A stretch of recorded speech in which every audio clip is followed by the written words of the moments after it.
잃어버린 중요한 것들이라는 제목으로 함께 말씀 나누기 원합니다. 요한계시록은 2차 핍박기인 도미티안 황제 때 95년, 96년경에 기록되어졌습니다. 이 사도 요한이 밤모섬에 한 1년 반 정도 유배를 당한 것으로 보게 되죠.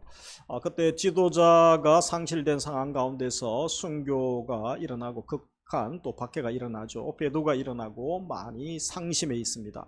이럴 때 교회를 걱정하는 이들을 위하여 또 위로의 편지를 기록하고 있는 것입니다. 그래서 1장 19절에 있는 것처럼 그 도표를 보여주시면 먼저 어떻게 됩니까? 내 본 것과 이제 있는 일, 장차 될 일을 기록하라고 말씀하고 있죠. 그래서 1장에서는 과거의 일이죠. 본 것들. 그리고 지금 있는 일, 2000년 전의 일이죠. 2장, 3장 또 소아시아 교회의 모습들을 보여주고 있죠. 그리고 앞으로 될 일곱은 일곱 나팔, 또 일곱 대접의 사건을 6장부터 기록하고 4장, 5장에서는 이제 천상의 예배의 광경을 기록하고 있는 것을 보게 됩니다. 우리가 이것을 보면서 항상 걱정하는 것은 이 교회가 안전한가, 교회는 누가 붙들고 있는가, 이러다가 교회 망하는 것 아닌가, 이런 생각을 지난 1장을 근거로 또 하게 되는 것이죠. 그때 교회를 누가 붙들고 있습니까? 우리 예수 그리스도께서 십자가에서 피 흘리시고 부활 승천하신 이 주님이 붙들고 계심을 보여주었습니다. 7별을 잡으시고 7검 촛대 사이를 크니시는 분, 바로 우리 주님이신 것이죠. 그래서 주님께서 요한을 통하여 오늘 본문에서는 2장에 현재 일어나는 일, 지금 2025년이 아니고 2000년 전에 그때에 일어나는 일을 말하고 있죠. 소아시아의 7교회의 모습을 보여주고 있습니다. 그 중에 제일 먼저 다루고 있는 것이 에베소 교회임을 알게 되어집니다. 그래서 먼저 살필 것은 이 에베소 지역이 어떤 지역이었는가? 우리 그림에 나와 있는 것처럼 이제 지금은 에베소를 이제 셀주크라고 하죠. 그래서 이 지역이 그 당시에 지금은 이제 우리 동남아를 이야기하는 것이 아니고 터키 지역, 튀르키예 지역이라고 하죠. 거기에 별표가 있는 에스버두사빌라, 에베소부터 라우디게아 교회까지를 이끌고 부르고 있습니다. 그래서 우리 소아시아 7교회를 중심으로 말씀을 하고 있죠. 이 에베소 지역은 무역이 활성화되었습니다. 주위에 이제 바다가 있지 않습니까? 그래서 이 무역의 중심지고 또 소아시아의 수도였습니다. 그리고 또 가장 큰 항구 도시였습니다. 이 동서양 문화 교류 지역이었고 유럽에서 아시아로 들어오는 또 관문이기도 했습니다. 그래서 당연히 교통의 요충지죠. 그리고 소아시아에서 가장 큰 도시고 그 당시 한 25만 명 정도 거주한 곳으로 여겨집니다. 그리고 로마가 원형극장을 많이 건설을 하게 되죠. 가장 큰 최대 규모의 5만 명 이상을 수용할 수 있는 원형극장이 에베소 지역에 있었던 것으로 알려집니다. 고대 세계의 허영의 시장이라고 불릴 만큼 사치와 향락 물품들이 많이 거래되었던, 아무래도 바닷가다 보니까 무역, 교역 물품이 많았죠. 그러다 보니까 그리스 문화와 로마 문화가 합쳐지고 또 운동 경기도 할 때 이오니아 지역에 있는 전 국민들이 백성들이 다 모일 정도로 그런 또 축제를 즐기기도 하면서 결국은 엄난한 도시가 에베소 지역이었다는 것입니다. 그러면서 또 그림에 나와 있는 것처럼 이렇게 바로 그들이 신전이 있었죠. 세계 7대 불가사의라고 하는 아데미 신전이 있었습니다. 다이아나 신전이 여기에 있었던 것이죠. 그래서 이 신전이 얼마나 컸느냐, 전면이 70m, 길이가 130m. 여러분, 운동장이 130m가 되지 않죠, 그죠? 그것보다 훨씬 컸다고 보게 됩니다. 그리고 높이가 20m, 저기에 나와 있는 신전 기둥 높이가 한 6층, 7층 건물 정도. 그래서 밑에 보면 이 기둥에 사람들이 있죠, 그죠? 이 기둥 하나를 여러 사람이 손을 잡고 둘러야 될 정도로, 그 정도로 큰 규모의 이 기둥들이 127개나 있는 그런 큰 규모였습니다. 황제 숭배와 또 신비 종교, 마술이 성행하고 우상장사, 부적장사들도 있었습니다. 그래서 이 신전 안에 바로 신녀들이 거기서 수천 명이 있었고 노예들도 또 수천 명이 또 봉사를 하고 있었다라고 기록에 남아 있습니다. 그런데 이런 엄난하고 또 폐쇄적인 또 우상을 숭배하는 이 지역에 교회가 탄생한 것은 하나님의 놀라운 사랑과 은혜였음을 보게 되어집니다. 에베소 교회가 언제 어떻게 또 탄생하게 됩니까? 바울이 2차 전도 여행과 관계 있죠. 잠깐 2차 전도 여행 때에 지나게 되죠. 그러면서 3차 전도 여행 때에 3년간 헌신적으로 사역하여서 7교회 중에서도 그렇게 사랑과 정열을 쏟았던, 모든 것을 쏟았던 교회 중에서는 유일한 교회라고 할 수 있을 것입니다. 그래서 사역자는 이 바울 같은 사역자가 있죠. 그리고 바울 다음에 이제 아볼로, 그리고 브리스길라와 아굴라, 디모데가 있죠. 그리고 나중에 오네시모가 또 에베소 감독으로 섬겼던 기록들이 있습니다. 그리고 오늘 본문을 기록한 사도 요한도 에베소 교회를 섬기게 됩니다. 말년에 그가 사역하게 되는데 역사와 전통이 있는 교회, 명문교회죠. 그러면서 예수님이 십자가에서 돌아가실 때에 사도 요한에게 내 어머니다, 어머니를 부탁하죠. 마리아와 함께 노년에 거주했던 곳이 에베소 지역이다 라고 전해지기도 합니다. 그래서 이 교회의 배경은 사도행전 18장 19절 이후에 보면 이 에베소 지역에 이미 디아스포라 유대인 공동체가 있었던 것이죠. 그래서 이 바울 전도팀에 의해서 이 교회가 탄생하고 브리스길라와 아굴라를 남겨두고 잠시 떠나죠.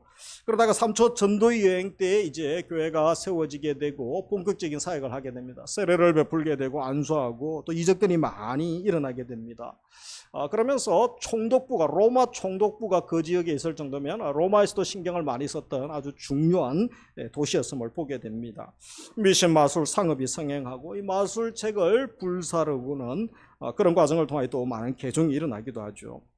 초기에는 에베소 지역에 가서 바울이 회당이 있죠. 유대인들이 모이는 곳이 회당 중심으로 복음을 전하게 됩니다. 3개월 하다가 제재가 있어서 더 이상 하지 못하고, 그리고 이제 두란노 서원에서 그가 제자들을 양육하게 되죠. 2해 동안 말씀을 밤낮 그리고 종일 가르치게 시작하죠. 그때에 놀라운 일이 일어나게 됩니다. 하나님의 능력이 바울과 함께하죠. 그래서 손수건으로 환자들을 듣기만 해도 치유가 일어나기도 하고 귀신이 떠나가기도 하고, 또 날이 갈수록 구원받는 무리들을 다 하시고 주위에 있는 많은 이들에게 예수 그리스도를 칭찬하고 높이는 그런 일들이 사도행전 19장에 기록되어져 있습니다. 그러면서 바울이 이 에베소 지역, 에베소 교회에 얼마나 관심이 많았는가, 사도행전 20장 32절 이후에 보면 이제 로마 예루살렘에 체포되기 전에 마지막 에베소 교회 장로들을 불러서 고별 인사를 하게 되죠. 그때 이렇게 기록되어 있습니다. 내가 3년이나 밤낮 쉬지 않고 눈물로 각 사람을 훈계하던 것을 기억하라. 그렇게 되어 있죠. 그래서 그가 정말 얼마나 수고하고 애썼는가, 그리고 모든 사랑과 모든 은사 열정들을 다 쏟아부었던 성도, 교회가 바로 에베소 교회였음을 알게 됩니다. 그래서 우리 바로 이런 초창기에 바울이 교회를 세울 때 초창기에는 이렇게 교회가 부흥하고 서로 사랑하고 정말 건강한 그런 교회의 모습이었음을, 성도의 모습이었음을 보게 됩니다. 그런데 95년, 96년 한 4, 50년이 지난 이 시점에 지금 계시록에 보면 이 에베소 교회가 어떤 교회로 바뀌었습니까? 이 변질된 교회가 되었습니다. 그래서 우리 1절 같이 읽도록 하겠습니다. 에베소 교회의 사자에게 편지하라. 오른손에 있는 7뼈를 붙잡고 7 금촛대 사이를 거니시는 이가 이르시되. 우리 1장에 있는 것처럼 우리 예수님께서 에베소 교회의 동일한 모습으로 나타나고 계시죠. 그래서 예수님께서 여전히 7뼈를 붙들고 계시죠. 교회의 사자를 붙들고 계시고 금조태 사이를 거닐고 계시죠. 여전히 위기의 상황이지만 교회를 붙들고 교회를 주장하시고 통치하시는 분이 계시는데 그분이 예수 그리스도시다 라고 말씀합니다. 그래서 교회의 주인은 목회자가 아닙니다. 설립자들이 아니고 장로님이 아니고, 교회의 주인은 국민에게 있는 것이 아니죠. 성도에게 있는 것이 아니고 예수 그리스도가 교회의 주인인 줄 믿습니다. 네. 주님의 피값으로 사신 교회라고 분명히 말씀하고 있는 거죠. 그래서 교회의 주인이 누구인지 모를 때 혼돈이 일어나고 상심하고 또 좌절이 일어나고, 그래서 교회 오래 다니다가 어떤 교회가 시끄러워서 상처 입은 분들 보면 이 교회의 주인이 누구인지 몰라서 그런 혼동이 오는 경우가 많은 것을 보게 됩니다. 우리는 교회의 주인이 누구인지 알아야 되죠. 그래서 아무리 위기 상황이라도 에베소 교회는 주님의 생명과 바꾼 그렇게 소중한 존재요 교회임을 1장에서 이미 지난주에 말씀을 드렸습니다. 교회는 주님에게 있어 모태 있는 아이와 같습니다. 그래서 모태 있는 아이, 어머니 품에 안겨 있는 어린아이 갓난이를 생각해 보십시오. 아이가 어머니 품에 있을 때, 엄마 품에 있을 때 모든 자양분을 공급받고 또 따뜻함을 경험하고 평안을 경험하고 자랄 수 있는 것이죠.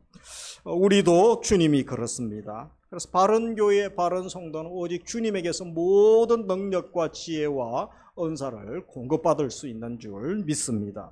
그래서 우리 주님께서 우리를 붙들고 계시고 또 붙들고 계시는 동안 사랑하는 교회 자녀들을 책임지시고 필요한 모든 감당할 또 은혜와 능력을 부어 주시는 것입니다. 그래서 에베소 교회를 향하여 우리 주님이 먼저 칭찬하시죠. 그 칭찬이 2절, 3절인데 같이 읽습니다. 내가 내 행위와 수고와 내 인내를 알고 또 악한 자들을 용납하지 아니한 것과 자칭 사도라 하되 아닌 자들을 시험하여 그의 거짓된 것을 내가 드러낸 것과 또 내가 참고 내 이름을 위하여 견디고 게으르지 아니한 것을 아노라. 2절 3절의 핵심은 주님이 아신다는 거죠. 주님도 모르시는 줄 알았는데 지도자도 감옥에 가고 그죠. 대순교의 시대, 박해의 시대 아닙니까?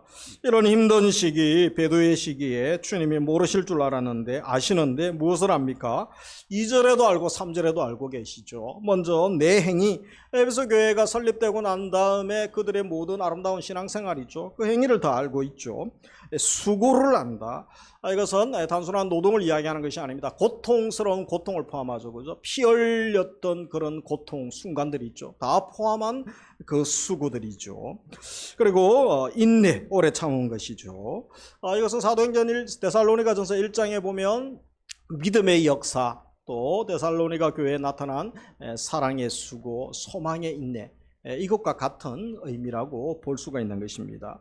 에베소 교회에도 이것들이 나타났던 것이죠. 그런데 그들이 주님 때문에 박해받고 주를 위하여 수고한 것, 그리고 또 어려움을 당한 것들, 인내, 또 게으르지 않았던 것들, 또 열심을 품었던 것들, 그리고 그 다음에 악을 미워하고 또 어둠의 정체를 드러내고 이 모든 것들을 주님이 다 알고 계신다 라고 말씀하고 있는 것입니다. 그래서 이 주님이 알아주시면 되는 줄 믿으시기 원합니다. 우리가 사역하다 보면 뭐 가정, 집안일도 마찬가지죠. 회사에서도 사장도 모르고 회장도 모르고 집안의 어르신도 모르고 또 가족들도 모를 때가 있죠. 마음이 답답하고 억울하고 나 혼자 이렇게 힘든 일을 하고 나 혼자 이렇게 또 일 다 해야 되나 섭섭하고 믿음이 자라지 않으면 시험 들고 넘어지죠. 그때 누가 계십니까? 내가 안다. 주님이 알고 주님이 그 눈물, 그 수고 다 기억하시는 줄 믿으시기 바랍니다. 그래서 우리 신앙은 누구를 위하여 종을 울리나 그 말처럼 그죠. 내가 누구를 위하여 신앙생활하고 봉사하고 있는가 그 대상이 분명해야 됩니다. 사람이 아닙니다. 목사님, 장로님이 아니고 집사님이 아닙니다. 바로 주님과 주의 나라를 위하여 헌신하고 수고하는 줄 믿으시기 바랍니다. 그때 상처받지 않고 시험 들지 않고 또 좌절하지 않고 다시 일어나서 열심을 낼 수 있는 줄 믿습니다. 주님이 아신다고 분명히 말씀하시죠. 그래서 너의 수고, 너의 인내, 너의 눈물, 너의 희생, 헌신 내가 모르는 바가 아니다. 다 안다. 주님 한 분만으로 우리가 만족하고 감사할 수 있는 것입니다. 주님이 알아주시면 되는 것이죠. 그래서 주님의 칭찬받는 성도, 그 주님의 칭찬 격려 한마디 때문에 계속 믿음의 선한 싸움을 싸우며 남들이 뭐라 하든 칭찬이 있던 오히려 조롱 반대가 있던 포기하지 말고 계속 믿음의 선한 싸움을 싸우고 주의 일을 감당할 수가 있는 것입니다. 주님이 격려하고 칭찬해 주시죠. 그때 계속 믿음의 사역, 믿음의 길을 할 수 있는 것이죠. 주님의 칭찬받는 성도, 그래서 계속 포기하지 않고 전진할 수 있습니다. 여러분 잠깐 하는 건 누구 할 수 있습니다. 칭찬할 때 하는 거, 잘하는 건 누구나 할 수 있습니다. 그리고 또 어떤 조건 때문에 하는 건 누구나 할 수 있죠. 그러나 항상 꾸준히 하는 것은 결코 쉽지 않습니다. 그래서 우리가 사람이나 환경에 기대감을 가져서는 안 되는 것이죠. 우리는 예수님께서 우리 각자에게 또 한 해를 돌아보며 벌써 11달, 10달이 지나가고 있지 않습니까? 이제 뭐 2달 반도 남지 않았습니다. 그래서 하나님의 칭찬, 주님의 어떤 칭찬을 받을 것이라고 기대하고 있습니까? 주님 나라와 또 주님을 위하여 주님이 사랑하시는 교회와 성도들을 위한 수고, 가정, 또 생명 살리기 위한 나의 수고, 헌신, 눈물, 그 기도, 주님이 다 아시고 주님이 칭찬해 주시기를 주의 이름으로 축복합니다. 그러면서 이 진리로 무장하고 분별했던 에베소 교회의 모습을 보게 되죠. 이 현대교회가 진리를 수호하려는 에베소 교회의 모습을 본받아야 되는 것입니다. 이들에게 3절에 보면 자칭 사도라고 하는 자들이 있죠. 그래서 이 그들의 거짓된 정체를 시험하여 드러내고 그들을 또 몰아내고 교회를 또 지키는 모습을 봅니다. 요즘 시대에도 많은 이단들의 공격이 있죠. 세속적 세계관, 홍수 같은 공격들이 있습니다. 그래서 이것을 잘 대비하고 또 우리가 진리로 무장해야 됩니다. 진짜에 정통하면 가짜 비슷한 것들은 다 우리가 분별해낼 수 있죠. 근데 진짜를 모를 때에 가짜가 비슷하게 진짜 비슷하게 들어와도 분별을 못하고 진짜인 줄 썩는 경우가 얼마나 많습니까? 참신이신 우리 하나님, 예수님, 성령님, 또 생명의 말씀이신 말씀을 알고 말씀의 능력을 경험하는 것이 그래서 중요한 것입니다. 에베소 교회는 이것을 잘했던 것이죠. 그래서 이들에게 어떤 이단이 있었습니까? 니골라당이 있었죠. 우리 6절 같이 읽습니다. 오직 내게 이것이 있으니 내가 니골라당의 행위를 미워하는도다. 나도 이것을 미워하노라. 성도가 적극적으로 미워해야 될 유일한 한 가지 대상이 있죠. 그것은 무엇입니까? 사람이 아닙니다. 죄밖에 없습니다. 그래서 죄를 우리가 유일하게 미워할 수 있는 것이죠. 그래서 나도 이것을 미워하느라 라고 말씀합니다. 이들은 니골라당의 행위를 미워했습니다. 그래서 언급하고 있는 이 니골라당이 도대체 어떤 이단이냐, 구체적으로 역사적으로 고정된 바는 없습니다. 그러나 두 가지 학설이 있죠. 하나는 사도행전의 7집사 중에 니골라가 나오죠. 그래서 니골라의 후예들이 아닌가 이렇게 보는 학설이 있는데 이것은 추론에 불과하고 그렇게 지지받지 못합니다. 두 번째, 언어적으로 이 니콜라이톤이라는 말이 있는데 이것은 이제 합성어죠. 백성과 또 정복이라는 합성어에서 나온 말이다라고 봅니다. 이 백성이 라오스고 헬라어로, 정복이 니카라고 하는데, 그죠? 그래서 백성을 정복하다, 백성을 삼키다, 그런 의미의 합성어가 이 니골라라는 거죠. 여기서 구약의 발람이라는 이름의 뜻도 백성을 삼키는 자, 백성을 정복한 자, 이제 이단들의 특징 아닙니까? 그런 이름과 같은 것입니다. 그래서 그 근거 구절은 다음에 살피게 될 14절, 15절에 보면 이 발람의 교훈을 쫓는 자들이 있죠. 이세벨 추종자들로 보는 그런 주장들이 있습니다. 그래서 이들의 하는 특징들은 바로 우상 제물을 먹게 하죠. 그리고 행음을 조장하는 그런 공동체를 어지럽게 하는 그런 무리들로 보게 되어집니다. 그러면서 3절에 나오는 이 자칭 사도와 가르침을 공유하는 상당수의 무리들이 있었던 것으로 보게 되죠. 그래서 이들이 우상숭배를 조장하고 행음을 추구하는 이단 무리들인데 이들은 지금 에베소 교회의 힘을 과시하고 있습니다. 상당한 무리가 있어서 교회의 힘을 과시해서 교회에 큰 위험이 된 거죠. 그리고 소아시아 7교회에도 동일하게 어둠의 영향, 이 부정적인 강한 영향을 미치는 그런 이단 무리들로 보게 되어집니다. 그래서 에베소 교인들이 진리로 무장하여 이것을 잘 거짓을 드러내고 또 교회를 보호하는 모습들을 보게 되는 것이죠. 칭찬만 있는 것이 아니죠. 책망이 있습니다. 그 책망이 바로 4절인데 같이 읽겠습니다. 그러나 너를 책망할 것이 있나니 너의 처음 사랑을 버렸느니라. 그래서 처음 사랑을 버렸느니라. 그렇게 칭찬 많이 들었는데, 그죠? 90%는 칭찬 들었는데 한 가지 책망을 듣죠. 그러나 이것은 결코 가벼운 책망이 아니었습니다. 이 처음 사랑은 두 가지 견해가 있습니다. 처음 예수님 믿을 때에 예수님과의 그 사랑이라고 또 보는 견해도 있습니다. 하나님과의 사랑, 예수님 만날 때 그 뜨거운 열정, 감격이 있죠. 그리고 요한이 주로 강조하는 것은 이제 형제 간의 사랑이죠. 성도 간의 사랑이 식어지는 것도 하나님 사랑이 식어진 것과 동일한 것으로 요한은 보고 있습니다. 이 교우 관계의 사랑 상실로 보기도 하는 것입니다. 그래서 이 사도행전 19장에 보면 에베소 교회가 세워질 때에 바울이 2, 3년을 그렇게 수고하고 애쓰고 한 영혼 살리고 또 훈련을 통하여 말씀의 사람으로 준비하기 위하여 얼마나 많은 저항과 박해와 공격을 받기도 합니까? 그렇게 사랑하고 모든 열정을 쏟아붓게 됩니다. 사랑이 없이는 그것을 결코 할 수가 없었던 것이죠. 그렇게 제자훈련할 때 부흥이 일어나고 귀신이 떠나가고 신유가 일어나고 또 그랬던 거죠. 그래서 서로 사랑하고 공동체가 주위에 좋은 소문이 나고 하나님 나라가 에베소 교회를 통하여 힘있게 확장되어 갔습니다. 그런데 수십 년이 지난 지금 어떻습니까?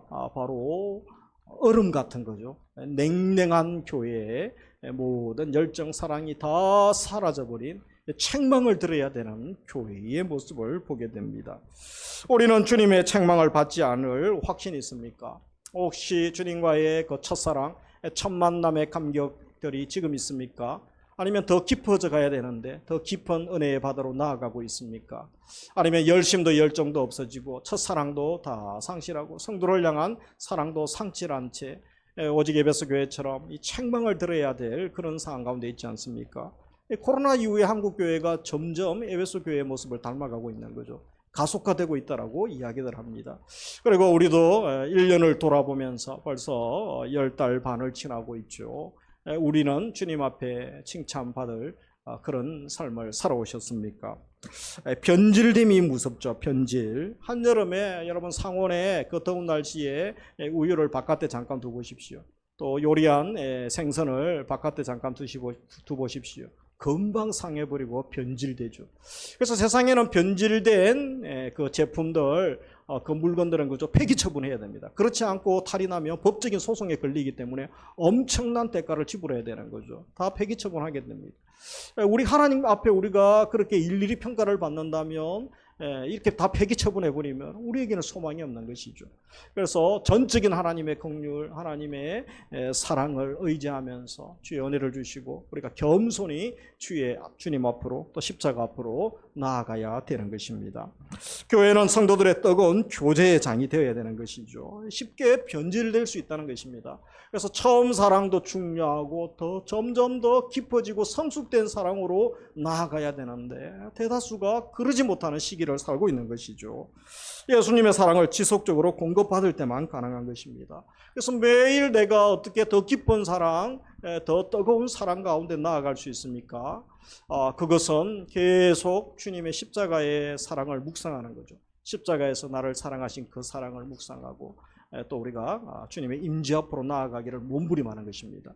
그래서 우리 교회도 예배가 있죠. 공예배가 있고 제자훈련이 있고 새벽 예배가 있고 특별히 전 성도가 할 수 있도록 이제 매일 성경 큐티를 통하여 날마다 하나님의 음성 듣고 하나님과 교제하게 하는 것입니다. 아무리 여러분 사이클 선수를 할지라도 자전거가 아주 고가의 뭐 수입 자전거고 자전거를 잘 타고 금메달을 딴다 할지라도 페달 밟기를 중단하면 그 사람은 넘어지게 되는 것이죠. 우리 신앙의 페달을 계속 밟아야 되는 것입니다. 그래서 이 처음 사랑을 버렸다. 또 한 가지 살필 것은 우리 생명마터, 말씀마터 리더들 있죠. 교사, 순장, 뭐 위원장님들, 재직들 다 마찬가지죠. 가정에서는 부모들도 마찬가지죠. 특별히 양에 대한, 맡겨주신 양에 대하여 주님의 시각을 가지는 것이 대단히 중요하다는 것입니다. 주님의 평가가 있음을 오늘 이 장에서 말씀하고 있죠. 주님이 인정하시고 기뻐하시는 것을 보고 그것으로 인도해야 될 사명이 리더들에게는 있는 것입니다. 우리가 평가는 사람이 또 평가하고 지적하는 거 참 조심해야 되죠. 오직 평가는 주님만이 하실 수 있는 것입니다. 그래서 특별히 평가 기준이 무엇인가? 오늘 사절에 있는 것처럼 사랑이죠. 사랑이 없다면 바로 낙제다, 낙제, 빵점이다. 그렇게 말해도 과언이 아니라는 것이죠. 그래서 다 가지고 많은 일을 했습니다. 엄청난 일을 하고 누가 봐도 100점짜리입니다. 그런데 우리가 사랑이 없다면 100 곱하기 0과 같습니다. 0을 곱하는 것과 같습니다. 100 곱하기 0은 빵점이 되는 것이죠. 그래서 그 근거구절이 고린도전서 13장 아닙니까? 그래서 사랑이 없으면 아무것도 아니다. 우리가 자격증을 따고 고시를 준비하죠. 다 100점 올백 받았습니다. 수능을 준비하는데 올백 받았습니다. 근데 최저 점수가 있지 않습니까? 그리고 60점 한 과목 빵점 받으면 탈락이죠. 과락 아닙니까? 60점짜리 하나만 나와도 이하짜리가 하나만 나와도 자격증을 딸 수가 없는 것입니다. 그래서 우리 고린도전서에서 무엇이라고 이야기하는지 사랑이 없으면 그 이후부터 같이 읽으시면 되겠습니다. 앞에는 제가 읽겠습니다. 1절 내가 사람의 방언과 천사의 말을 할지라도 사랑이 없으면 소리나는 구리와 울리는 꽹과리가 2절 되고 내가 예언하는 능력이 있어 모든 비밀과 모든 지식을 알고 또 산을 옮길 만한 모든 믿음이 있을지라도 사랑이 없으면 내가 아무것도 아니요. 3절 내가 내게 있는 모든 것으로 구제하고 또 내 몸을 불사랑에 내어줄지라도 사랑이 없으면 내게 아무 유익이 없느니라. 그래서 사랑이 없으면 이렇게 대단한 능력을 행하고 은사가 있고 몸을 내줄 정도로 열정과 희생의 삶을 살지 않습니까? 순교의 길을 갈 수 있는 거죠. 그러나 사랑이 없으면 주님은 인정하지 않은 것이죠.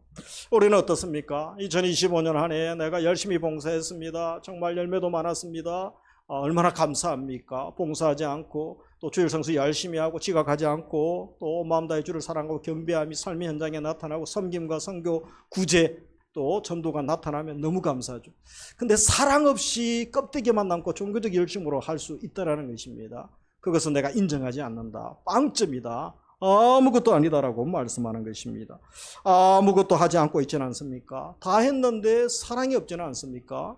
두 가지가 다 있어야 되는 거죠. 그래서 다시 한번 우리가 한 해를 이제 마무리하는 시점이죠. 우리 오늘 다니엘 기도회 광고 나가지 않았습니까? 이제 11월 다니엘 기도회로 마무리하며 또 연말을 준비하고 또 새해를 준비하게 되는 중요한 시점에 우리에게는 늘 3주간 기도회를 하죠. 그리고 또 중직자 성가가 있기 때문에 3주 특별 기도회가 다니엘 기도회가 맞물려서 다음 주부터 이제 현수막과 유인물 책자를 또 우리가 배부하게 될 것입니다. 그렇게 기도할 수 있는 거죠. 다시 회복의 은혜를 주옵소서 기도해야 되는 것입니다. 그래서 어떻게 회복할 수 있겠습니까? 5절 같이 읽도록 하겠습니다. 그러므로 어디서 떨어진 것을 생각하고 회개하여 처음 행위를 가지라. 만일 그리하지 못하고 회개하지 아니하면 내가 내게 가서 내 촛대를 그 자리에서 옮기리라. 마지막에 무서운 경고의 말씀이 있죠. 촛대를 옮기리라는 말씀. 이것은 1장에 나와 있는 것처럼 7 촛대 사이를 거니시는 주님이죠. 이 교회를 주인 되시고 교회를 통치하시는 주님인데 촛대를 옮기면 어떻게 됩니까? 교회를 없애시겠다는 무서운 경고였습니다. 사실 에베소 지역과 에베소 교회가 없어져 버렸던 것이죠. 그래서 역사적으로 이렇게 끔찍한 일이, 무서운 일이 어떻게 일어났습니까? 학자들이 조사해 보니까 많은 전쟁과 어려움들이 있었죠. 그래서 7세기경에 이슬람의 확장으로 인해 에베소 지역의 기독교 공동체가 크게 약화되어집니다. 14세기, 15세기에 오스만 투르크가 공격해서 기독교 공동체가 소멸해 버렸습니다. 그리고 또 지정학적으로 큰 문제가 생겼죠. 바로 이 도시가 쇠퇴해 버리게 되는 일이 일어나는데 이 에베소가 항구 도시인데 계속 토사가 밀려오면서 또 항구 도시의 기능을 상실하게 됩니다. 그래서 도시가 점점 소멸되고 결국은 사업을 할 수 없기 때문에 사람들이 거주하지 못하고 이 도시를 떠나게 되면서 결국은 우리가 초기에 살펴본 것처럼 유적지만 남아있는 거죠. 껍데기만 남아있는 모습을 보게 됩니다. 역사적으로 그렇기도 하지만 또 본문의 말씀을 촛대를 옮기리라 이 더 큰 영적인 교훈으로 살펴보기도 합니다. 교회가 그리스도의 빛을 비추는 역할을 상실해 버린다는 거죠. 그렇게 되는 것이죠. 그래서 회개하지 않으면 영적 생명력을 잃어버리는 것, 이것보다 더 무서운 또 심판이 어디 있겠습니까? 그래서 에베소 교회가 점점 그런 모습으로 전락해 버렸다는 것입니다. 그래서 우리에게도 교훈의 말씀으로 우리가 어떻게 영적 회복이 필요합니까? 어떻게 영적 회복할 수 있습니까? 이 세 가지의 단계를 꼭 기억해야겠습니다. 먼저 5절에 보면 어디서 떨어진 것을 생각하고 어디서 내가 하나님과 간격이 벌어졌는가, 주일, 성수, 예배, 큐티, 기도의 삶, 사랑의 삶, 용서의 삶, 어디에서 어떤 사건이 있을 겁니다. 어떤 일을 계기로 어떤 환경, 사람, 어떤 또 자신과의 그런 문제가 있을 수 있죠. 찾아가야 됩니다. 하나님께 생각나게 해달라고 기도를 해야 됩니다. 영적 침체된 자리를 기억하고 그 자리에서 돌아와야 됩니다. 그렇지 않으면 7절의 말씀이 바로 5절의 말씀이 우리에게도 유효한 말씀이 되는 것이죠. 두 번째, 회개하라고 합니다. 이 잘못을 인정하고 돌이키는 거죠. 생각만 하면 안 되죠. 단호하게 결단하고 그 길로 계속 가면 안 됩니다. 빨간불이죠. 인생, 영적, 신앙, 신호등 빨간불 중단하고 다시 돌이켜야 되는 것이죠. 그리고 세 번째, 처음 행위를 가지라. 이것은 3절에 있는 것처럼 처음 사랑을 가지라는 것으로 보면 되는 것이죠. 그래서 인정하고 더 나아가서 행동의 변화까지 가야 됩니다. 내 삶이 바뀌고 행동이 바뀌고 말이 바뀌고 심령의 변화가 일어나야 되는 것이죠. 그래서 이것은 내 힘으로 되지 않습니다. 성령이 도와주시고 성령이 역사하실 때만 가능한 것입니다. 그래서 우리가 그래도 감사한 거죠. 우리가 하나님의 은혜에서 떠나고 영적인 침체 가운데 있고 계속 범죄할 때 그때마다 하나님이 때리신다면 살아남을 자가 누가 있습니까? 그래도 기다려주시고 돌이킬 기회를 기다려주시고 다시 회복될 기회를 주시는 주님의 사랑과 긍휼 때문에 우리가 소망 있고 일어날 수 있는 것 아닙니까? 한 해를 보내기 전에 우리가 다시 한번 우리 신앙을 점검해야 되는 것입니다. 이 경고가 영원히 기회를 주시고 경고를 끝나지 않음을 개인적으로 또 교회적으로 우리가 한국교회 인류의 역사를 통하여 이미 증명되고 있는 것이죠. 그리고 마지막 계시록에 더 분명한 하나님의 심판이 예고되어져 있음을 결코 간과해서는 아니 되는 것입니다. 그래서 이 말씀을 듣고 순종하는 자에게 주시는 약속이 있죠. 우리 7절 같이 읽습니다.